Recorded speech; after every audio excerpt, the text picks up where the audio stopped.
Baik, topik firman Tuhan pada hari ini yaitu Tuhan mengutus anak-anaknya.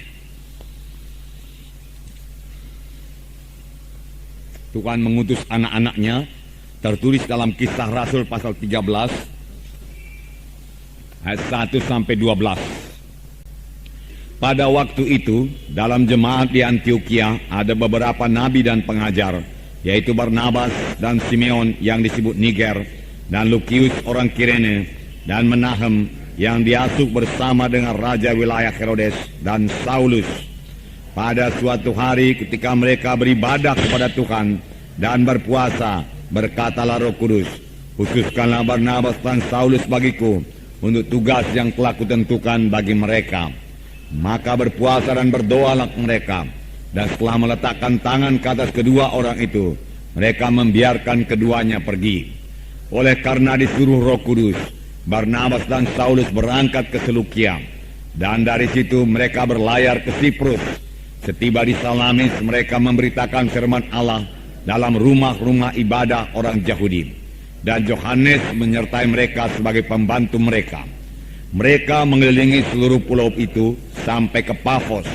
Di situ mereka bertemu dengan seorang Yahudi bernama Bar Yesus. Ia seorang tukang sihir dan nabi palsu. Ia adalah kawan gubernur pulau itu, Sergius Paulus, yang adalah orang cerdas. Gubernur itu memanggil Barnabas dan Saulus karena ia ingin mendengar firman Allah. Tetapi Elimas, demikian namanya dalam bahasa Yunani, tukang sihir itu menghalang-halangi mereka dan berusaha membelokkan gubernur itu dari imannya. Tetapi Saulus yang juga disebut Paulus yang terus dia dan berkata, "Hai anak iblis, engkau penuh dengan rupa-rupa tipu muslihat dan kejahatan. Engkau musuh segala kebenaran. Tidakkah engkau akan berhenti membelokkan jalan Tuhan yang lurus itu? Sekarang lihatlah, tangan Tuhan datang menimpa engkau, dan engkau akan menjadi buta beberapa hari lamanya. Engkau tidak dapat melihat matahari." Dan seketika itu juga orang itu merasa diliputi kabut dan gelap, dan sambil meraba-raba ia harus mencari orang untuk menuntun dia.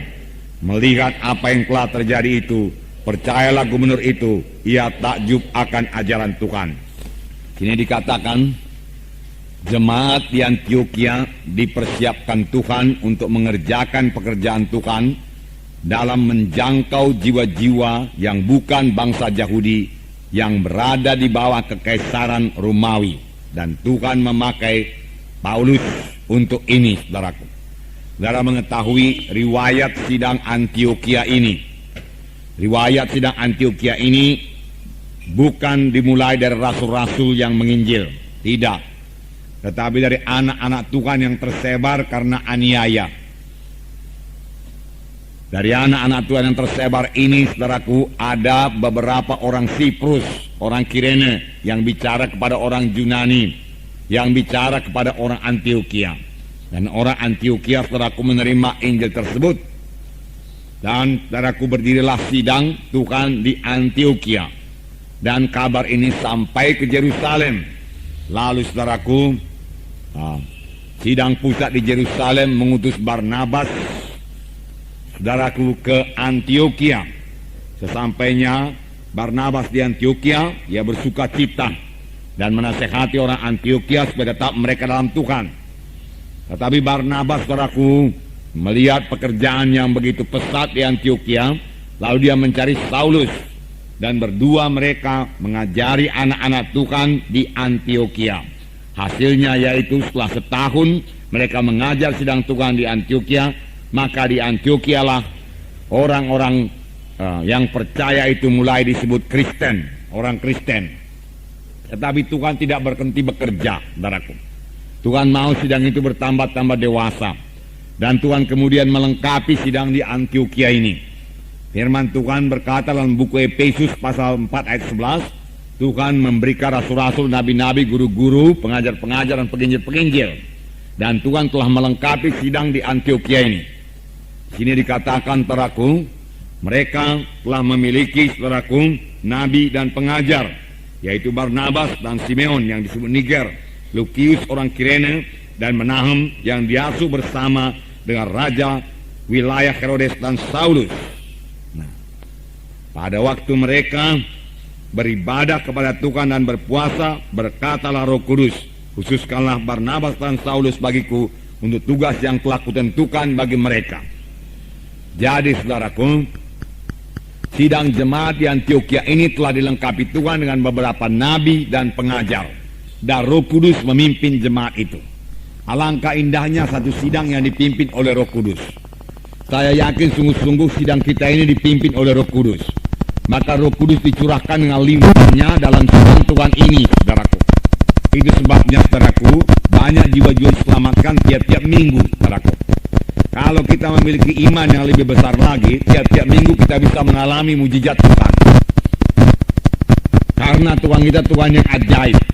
Dia suka bekerja, saudaraku, dengan pekerjaan yang ajaib adanya, saudaraku. Bukan pekerjaan yang biasa-biasa. Dia Tuhan yang maha besar, saudaraku. Dia Tuhan yang hidup. Tuhan hanya minta iman kita saja, saudaraku. Dan Tuhan akan mengerjakan. Nah, Roh Tuhan ada di sini. Bahkan firman Tuhan berkata, di mana ada Roh Tuhan, di situ ada kebebasan. Itu sebabnya dalam tiap-tiap kebaktian kita selalu ada jiwa-jiwa bebas. Dalam baptisan banyak jiwa-jiwa dibebaskan daripada kuasa kegelapan. Dalam kebaktian minggu, bahkan kebaktian yang seperti sekarang ini, saudaraku, Roh Tuhan tetap membebaskan jiwa-jiwa yang butuh kebebasan dan mengerti menerima kebebasan itu dalam sidang Tuhan ini, saudara.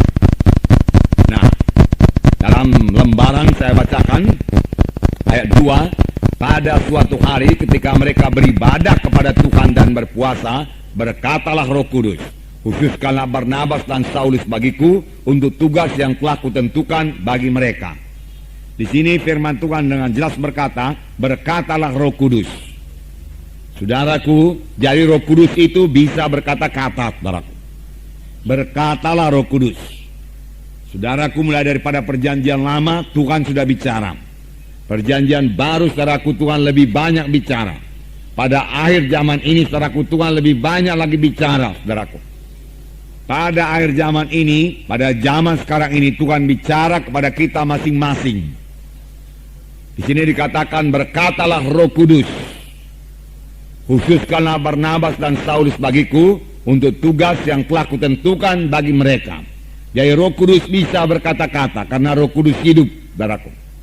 Bukan hanya Roh Kudus bisa berkata-kata, Roh Kudus suka berkata-kata kepada kita, saudaraku. Apakah kita suka juga berkata-kata dengan Roh Kudus?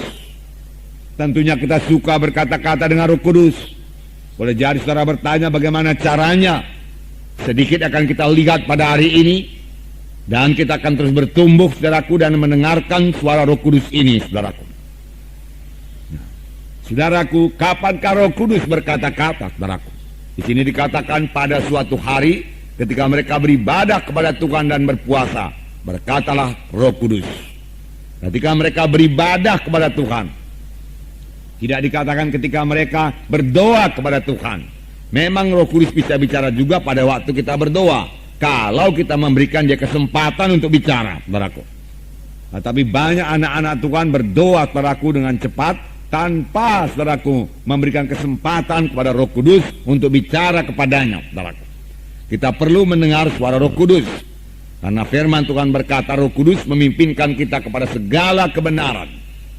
Firman Tuhan berkata demikian. Tatkala mereka beribadah kepada Tuhan dan berpuasa.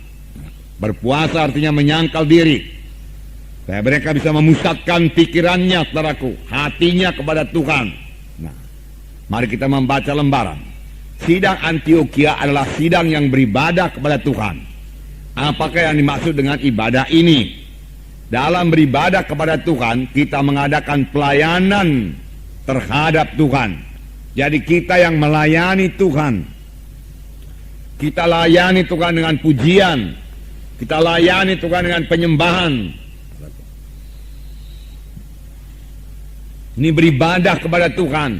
Ini bisa kita laksanakan, saudaraku, dalam kebaktian kita. Sebentar tadi, saudara, kita sudah menyembah Tuhan. Kita sudah menyanyi buat Tuhan, memuji Tuhan, saudaraku. Itu beribadah kepada Tuhan, saudaraku. Kita tidak minta apa-apa. Kita menikmati hadirat Tuhan. Kita berkata-kata dengan Tuhan. Kita katakan betapa besarnya Tuhan. betapa mulianya Engkau Tuhan, betapa tingginya Engkau Tuhan, betapa besarnya kasih-Mu kepada kami Tuhan. Haleluya bagimu Tuhan. Kusembah Engkau Tuhan, kusembah Engkau Tuhan. Sebagaimana firman Tuhan pada hari Minggu, kepada kita juga sudah diajarkan bahwa dalam doa itu kita bukan hanya minta-minta saja kepada Tuhan. Kita perlu, saudaraku, bersyukur kepada Tuhan, memuji Tuhan, menyembah Tuhan, mengatakan kita mengasihi Dia, mencintai Dia, saudaraku. Nah, sidang di Antioquia ini juga beribadah kepada Tuhan, saudaraku. Mereka tidak minta apa-apa, saudaraku. Nah, di sini mari saya baca. Dalam beribadah kepada Tuhan, kita mengadakan pelayanan kepada Tuhan. Kita melayani Tuhan, saudaraku. Saudara, dalam Injil dikatakan mengenai seorang wanita, saudaraku, yang datang membawa minyak narwastu yang mahal, lalu menuangkannya kepada Yesus, saudaraku.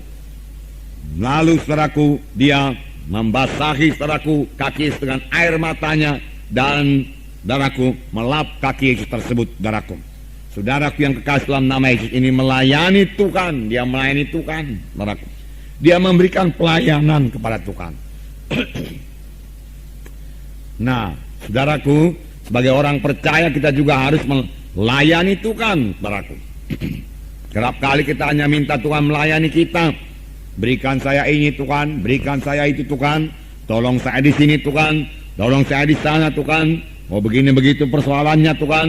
Oh Tuhan, nyatakan kuasa-Mu supaya saya bebas, supaya saya menang, supaya saya berhasil.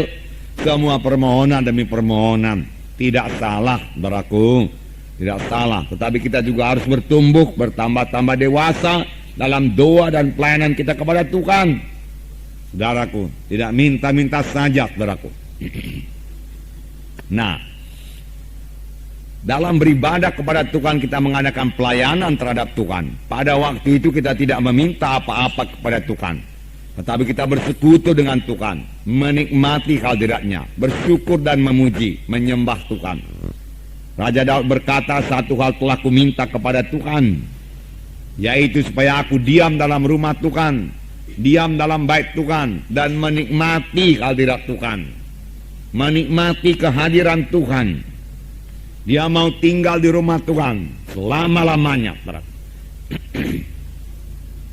Nah, memang saudaraku yang menggemarkan yaitu Tuhan itu sendiri, saudaraku. Ada satu hamba Tuhan, kalau saudara baca bukunya Sadhu Sundar Singh, saudaraku, dia berkata, kalau di sorga tidak ada Yesus, bagaimanapun indahnya sorga itu, saya tidak usahlah ke sorga, dia katakan. Karena hanya Yesuslah kegemarannya, saudaraku. Nah, memang Yesus juga menjadi kegemaran kita. Itulah sebabnya ia perlu mengasingkan diri dari keramaian dunia ini untuk bersekutu dengan Tuhan. Seperti sidang di Antioquia. Pada waktu mereka beribadah kepada Tuhan, mereka mendengar suara Roh Kudus. Nah, mereka mendengar suara Roh Kudus. Tapi kalau kita teliti, saudaraku, mereka juga penuh dengan Roh Kudus. Saudaraku. Sidang Antioquia ini penuh dengan Roh Kudus. Bahkan Paulus, saudaraku, pada waktu dia melayani, saudaraku, dalam ayat 9 dikatakan, tetapi Saulus, yang juga disebut Paulus, yang penuh dengan Roh Kudus, menatap dia dan berkata.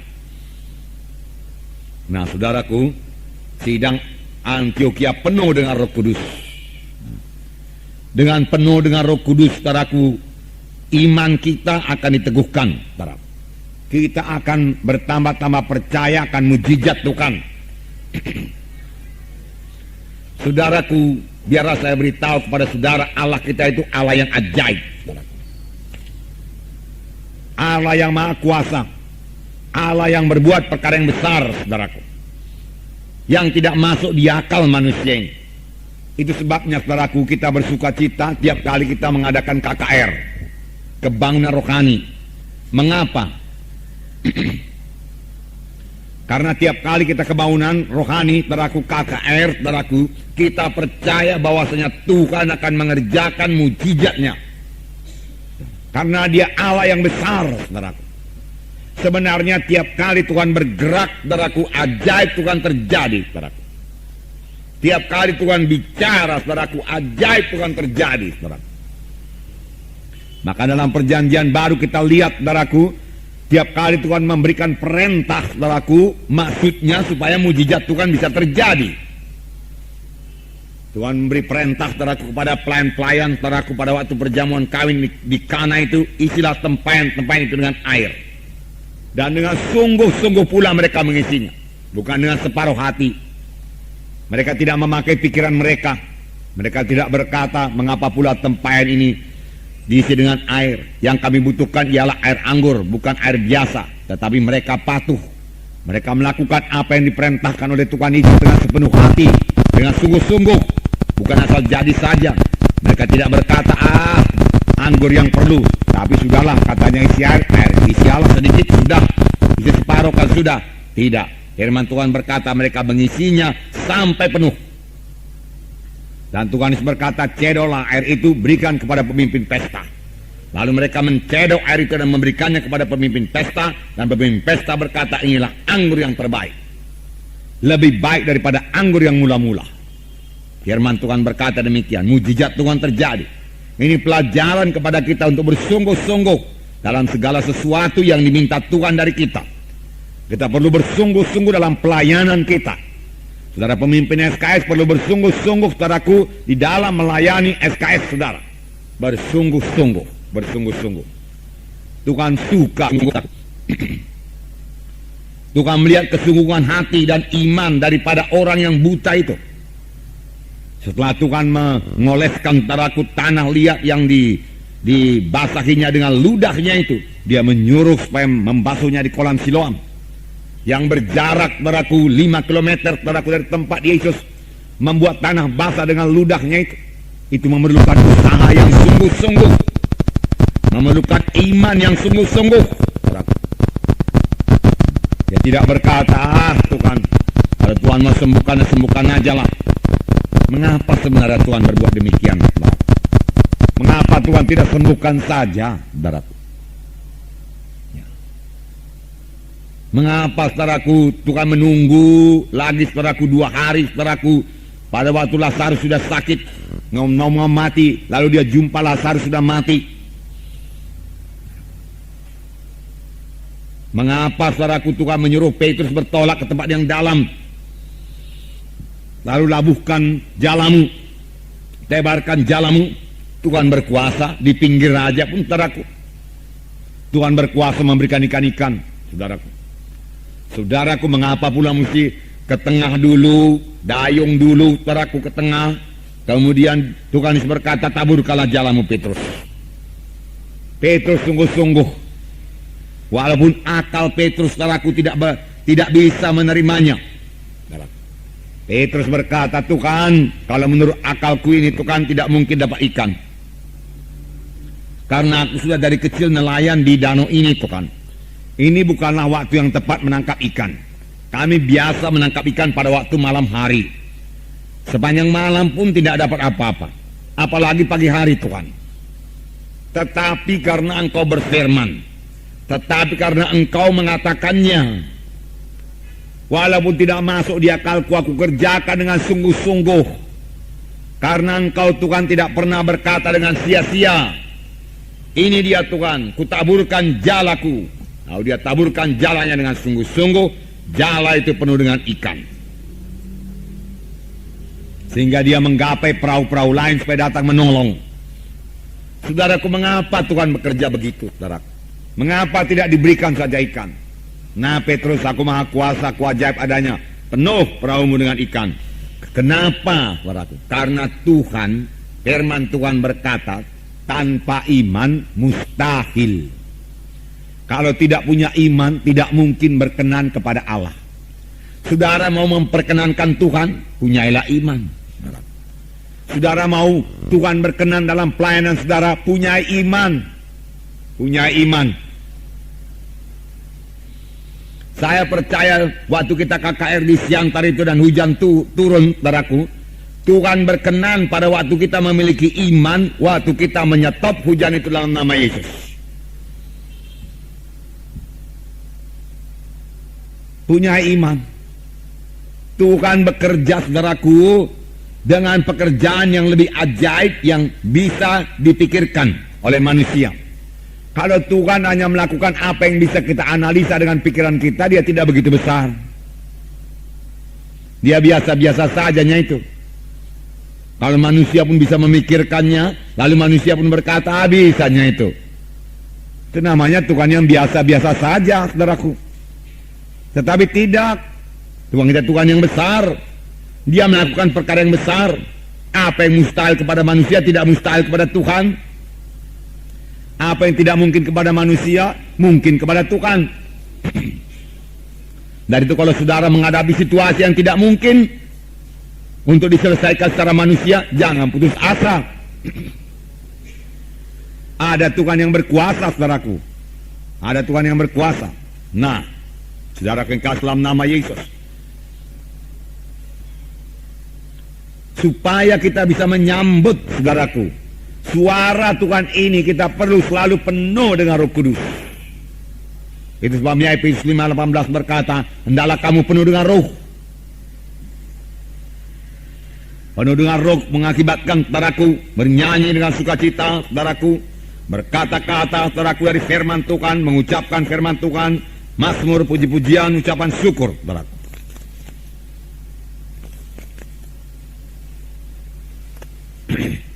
Dan janganlah kamu mabuk oleh anggur, karena anggur menimbulkan hawa nafsu, tetapi hendaklah kamu penuh dengan roh. Dan berkata-katalah seorang kepada yang lain dalam mazmur, kidung, puji-pujian, dan nyanyian rohani. Ini akibat penuh dengan Roh Kudus, saudaraku. Seperti orang mabuk. Mereka lihat orang-orang mabuk di jalan sana, kadang-kadang nyanyi dia, saudaraku. Kadang-kadang ketawa dia, saudaraku. Demikian kita kalau mabuk dengan Roh Kudus, saudara, tidak biasa-biasa lagi. Keberanian kita pun tidak biasa-biasa. Kita lebih berani daripada biasanya. Apalagi untuk menggenapkan firman Tuhan. Amin, saudara-saudara. Roh Kudus membuat kita berani bertindak dalam nama Yesus. Untuk mengusirkan setan. Untuk mendoakan orang sakit, saudaraku. Untuk berdoa meletakkan tangan supaya mujizat terjadi. Kalau kita penuh dengan Roh Kudus, saudaraku, kita menjadi lebih berani, saudaraku. Kita bisa bernyanyi, bersorak untuk Tuhan. Karena kita sangat percaya, sangat bersuka cita dalam Tuhan, saudaraku. Bukan orang dunia ini aja yang bisa bersorak, saudaraku. Maunya sukacita kita ini lebih daripada sukacita orang dunia ini. Amin, saudara. Nah, saudara tahu orang mabuk itu, saudaraku. Katanya orang mabuk itu, saudaraku. Makanya dia mau mabuk lagi. Ya, kita katakan terikat. Tetapi dia menikmati mabuknya itu, saudaraku. Dia menikmati, dia nyanyi-nyanyi, saudaraku. Sekali, saudaraku, kami menginap, saudaraku, di Pulau Samosir sana. Sampai jam 12 masih ada orang mabuk-mabuk, nyanyi-nyanyi. Dia menyanyi sekuat-kuatnya, dia ketawa sekuat-kuatnya, saudaraku. Beberapa orang di situ. Tidak bisa diberhentikan, sampai kawan-kawannya mencampakkannya ke dalam Danau Toba itu, saudaraku. Lalu gelegap sebentar, saudaraku, ya dikeluarkan lagi, saudaraku. Dia bersuka cita, saudaraku. Nah, oleh sebab itu amatlah menjadikan, saudaraku, kalau anak-anak Tuhan jadi murung, saudara, penuh dengan Roh Kudus membawa kepada sukacita. Haleluya, saudara. Lebihlah dari sukacita orang dunia ini, saudaraku. Jangan pula sama, saudaraku. Lebih, haleluya. Sebab sukacita kita sukacita yang dari Roh Tuhan, saudaraku. Lebih besar sukacita kita, saudaraku. Lagi pula kita percaya akan mujizat Tuhan. Percaya. Kita akan mengadakan KKR, saudaraku, ya. Dan kita akan membuka kota-kota baru buat Tuhan. Dengan apa, saudaraku? Dengan kuasa Tuhan. Dengan mujizat Tuhan, saudaraku. Saudara, dengan kuasa Tuhan dan mujizat Tuhan. Percayailah kuasa Tuhan, percayalah mujizat Tuhan. Seorang hamba Tuhan, saudaraku, berkata, pada akhir zaman ini akan terjadi pertentangan yang bertambah hebat antara gereja yang percaya akan mujizat Tuhan dan gereja yang tidak percaya akan mujizat Tuhan. Jadi gereja-gereja yang percaya akan mujizat Tuhan akan mengalami bertambah-tambah mujizat Tuhan, dan gereja-gereja yang tidak percaya akan mujizat Tuhan akan bertambah kering. Pada akhir zaman ini, bahkan sekarang sudah mulai, saudaraku. Dan gereja-gereja yang percaya akan mujizat Tuhan ini akan bertumbuh dengan cepat, luar biasa, karena waktu-waktu tinggal sedikit. Jiwa-jiwa butuh mujizat Tuhan. Tadi saudara baca, saudaraku, di sini Sergius Paulus, gubernur itu, dengan apa dia percaya? Dengan khotbah, saudaraku? Tidak. Khotbah saja tidak membuat dia percaya. Tetapi saudaraku, setelah dia melihat, saudaraku, mujizat Tuhan, dia menjadi percaya. Setelah terjadi satu mujizat, saudaraku, dalam pelayanan Petrus, di mana orang lumpuh berjalan, orang lumpuh yang telah 40 tahun berjalan, saudaraku, 5.000 orang bertobat, saudaraku. Kita akan kembali kepada pelayanan yang seperti ini, saudaraku. Karena Tuhan kita tidak berubah, saudaraku. Karena Tuhan itu tidak ada berkata nanti waktu akhir zaman mujizatku tinggal berkurang-kurang. Tidak. Bahkan Tuhan berkata pekerjaan-pekerjaan yang aku kerjakan akan kamu kerjakan. Bahkan pekerjaan lebih besar daripada ini akan kamu kerjakan. Haleluya, saudara. Kitalah yang mengerjakannya. Sidang Tuhan yang hidup inilah yang mengerjakannya.